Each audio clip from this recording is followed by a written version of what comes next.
ఇక అక్కడ అన్యమత ప్రచారమా? ఇది ఎట్టి పరిస్థితుల్లోనూ సహించేదే లేదు. తిరుపతి ఎస్పీ యూనివర్సిటీలో అన్యమత ప్రచారానికి సంబంధించి ఆరోపణలు వస్తున్నాయి.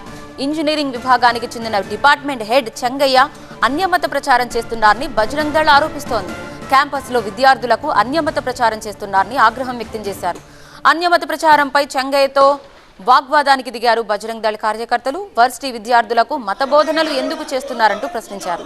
అన్యమత ప్రచారంపై యూనివర్సిటీ బీసీకి బజరంగ్ దళ్ ఫిర్యాదు కూడా చేసింది.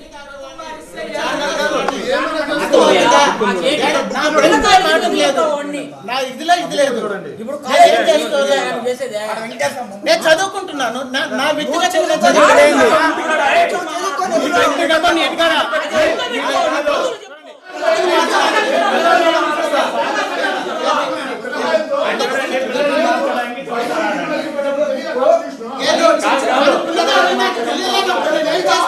ఎవరికి మార్పు లేనప్పుడు ఏం చేసుకోవాలి?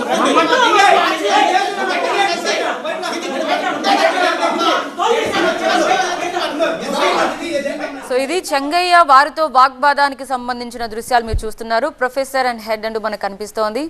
అయితే అక్కడ ఒక పుస్తకం కూడా మనకు కనిపించింది. అయితే ఇది నా కోసం చదువుకుంటున్నాను ఆయన చెప్తున్నప్పుడు మరి ఇటువంటివి మీరు విద్యార్థులకు ఎందుకు బోధిస్తున్నారంటూ బజరంగ్ దళ్ అక్కడ ఆగ్రహం వ్యక్తం చేస్తోంది. బహుశా అది చెంగయ్య వాహనం అయి ఉండొచ్చు. వారు ఆగ్రహం వ్యక్తం చేస్తూ వాహనాన్ని ధ్వంసం చేస్తున్న దృశ్యాలు మనకు కనిపిస్తున్నాయి. సో ప్రస్తుతం వీరి మధ్య ఒక రకంగా చాలా తీవ్ర స్థాయిలో వాదోపవాదాలు జరిగాయి. అతను కూడా ఎక్కడ వెనకడుగు వేయలేదు. అదే స్థాయిలో ఆయన గట్టిగానే వారికి సమాధానం ఇస్తున్నారు. ఒకసారి వాళ్ళు ఏం మాట్లాడుతున్నారు విందాం.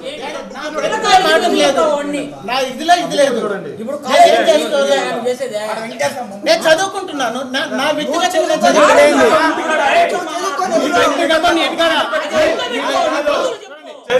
వ్యక్తిగతం క్రీస్తుకు దాసుడు ఎలా అయ్యాడో సజీవ సాక్ష్యం చూడండి. నా దేశం నా మతం నా దేవుడు ఉండు. నా దేశం నా మతం నా దేవుడు. గాంధీవాది హీరో ప్రముఖ రాజకీయ నాయకుడు పండిట్ ధర్మప్రకాష్ శర్మ క్రీస్తుకు దాసుడు ఎలా అయ్యాడో సజీవ సాక్ష్యం. చూసారా? వెంకటేశ్వర స్వామి యూనివర్సిటీలో